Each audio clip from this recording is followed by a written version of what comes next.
प्रणाम आपकी नाई। स्वामी जी, हमने कोई परीक्षा नहीं ली है, हमने तो आपकी तरह प्रणाम किया और हम चले आए। जब भोलेनाथ जी ने ध्यान लगाकर देखा तो क्या देखा कि सती जी ने परीक्षा ली और मैया सीता का रूप धारण करके, और दूसरा भोलेनाथ से झूठ बोला। बहुत क्रोध आया भोलेनाथ को, और भोलेनाथ जी ने मन में संकल्प किया, शिव संकल्प कीन मन माही, जातन भेंट सती अब नाही। इस शरीर से दोबारा सती जी से भेंट कदापि नहीं होगी, क्योंकि सीता हमारी माता है और सती जी ने जब हमारी माता का ही रूप धारण कर लिया तो आज के बाद हमारा पति पत्नी का रिश्ता समाप्त होता है। और ये संकल्प भोलेनाथ ने इसलिए किया क्योंकि यदि भोलेनाथ उसी रूप में सती जी को अपना लेते तो शायद है इस संसार से माँ और पुत्र के रिश्ते की मर्यादा ही समाप्त हो जाती। उस रिश्ते की मर्यादा को बरकरार रखने के लिए भोलेनाथ ने सती जी का त्याग कर दिया।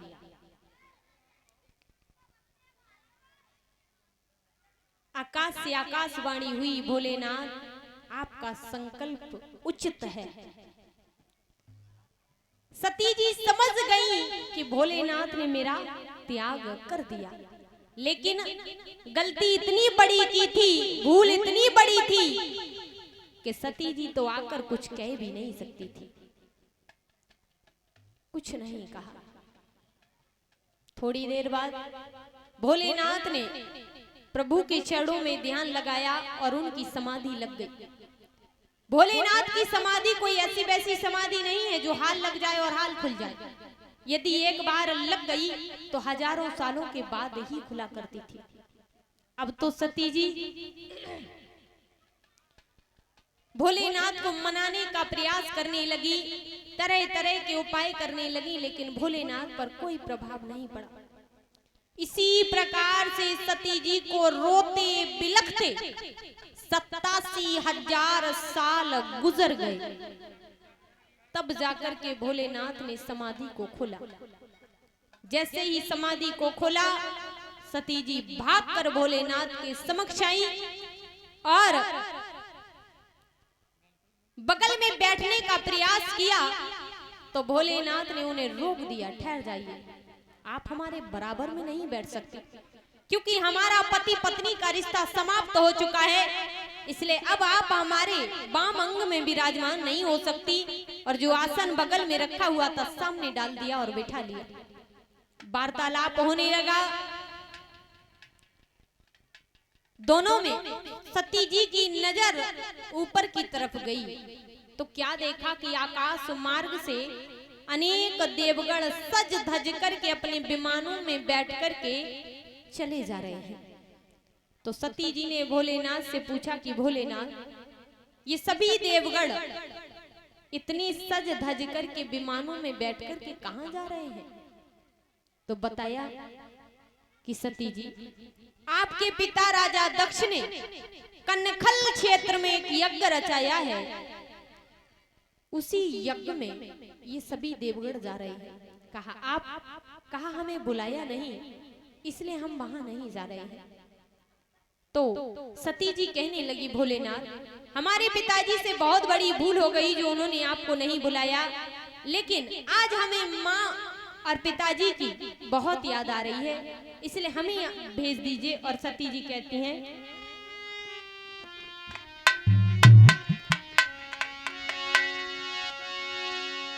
पिता ने यज्ञ रचाई,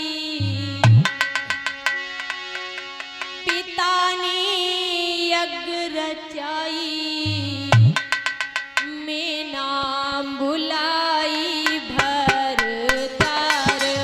पिता ने यज्ञ रचाई, मैं नाम बुलाई भरतार। पिता ने यज्ञ रचाई,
मोई माँ की आई, अरे माँ की रे आई, मैं ना भुलाई भरतार। याद कोई माँ की आई, मैं ना बुलाई वरतार। बबुलन याद रचाई, मैं ना बुलाई वरतार। पिता ने यज्ञ रचाई, अरे यज्ञ रचाई, मैं ना भुलाई भरतार। पिता ने याद रचाई, याद रचाई, मैं ना बुलाई वरतार। बबुलन याद रचाई, अरे याद रचाई, मैं ना बुलाई वरतार। आज सती जी रोकर के कहती हैं, भोलेनाथ हमारे पिताजी से बहुत बड़ी भूल हो गई जो उन्होंने आपको नहीं बुला पाया। भोलेनाथ पर आपको बुलाया क्यों नहीं है, कोई कारण? कहा हाँ, जिस समय आपके पिता राजा दक्ष प्रजापति बने हुए थे, ब्रह्मा जी की सभा लगी हुई थी। सभा के बीच में सभी सभासद विराजमान थे, बड़े बड़े देवगण, सभी संत जन महर्षि सभी विराजमान थे। उसी समय ब्रह्मा जी की सभा में आपके पिता प्रजापति राजा दक्ष का आगमन हुआ। जब उनका आगमन हुआ तो सभी देवगण, राजा, संत जन उनके स्वागत में उठ करके खड़े हो गए, सिवाय हमारे और ब्रह्मा जी के। हम और ब्रह्मा जी दोनों बैठे रहे, खड़े नहीं हुए। तो ब्रह्मा जी तो राजा दक्ष के पिताजी हैं, पिताजी यदि पुत्र के लिए खड़े ना हो तो कोई बात नहीं, तो उन्हें बुरा नहीं लगा। लेकिन हम भी खड़े नहीं हुए, ये बात उन्हें बहुत बुरी लगी और उन्हें ऐसा लगा कि शायद हमने उनका अपमान कर दिया, हम उनके सम्मान में खड़े नहीं हुए। ये बात उन्हें बहुत बुरी लगी और उसी दिन से वो हमसे बैर मानने लगे। और कोई बात नहीं है। तो कहा, भोलेनाथ हमारे पिताजी से बहुत बड़ी भूल हो गई जो उन्होंने आपको नहीं बुला पाया। लेकिन आपको नहीं बुलाया, आपकी शत्रुता है तो आप वहां मत जाइए। हम आपसे जबरदस्ती नहीं करते कि आप चलिए, आप वहां मत जाइए, लेकिन हमें हमारे पीहर भेज दीजिए, क्योंकि आज हमें अपनी माँ, पिता और बहनों की बड़ी याद आ रही है, इसलिए हमें आज वहां जाने दीजिए। भोलेनाथ जी ने कहा कि देखो सती जी, बिन बुलाए मेहमान का आदर सम्मान नहीं होता। आप वहां जाएंगी, आपका अपमान होगा, आप सहन नहीं कर पाएंगी, इसलिए आप वहां मत जाइए। और कभी कभी किसी प्रतिष्ठित का और यदि अपनों के द्वारा अपमान हो जाए तो वो तत्काल उसकी मृत्यु का कारण बन जाता है, इसलिए आप वहां नहीं जा सकते।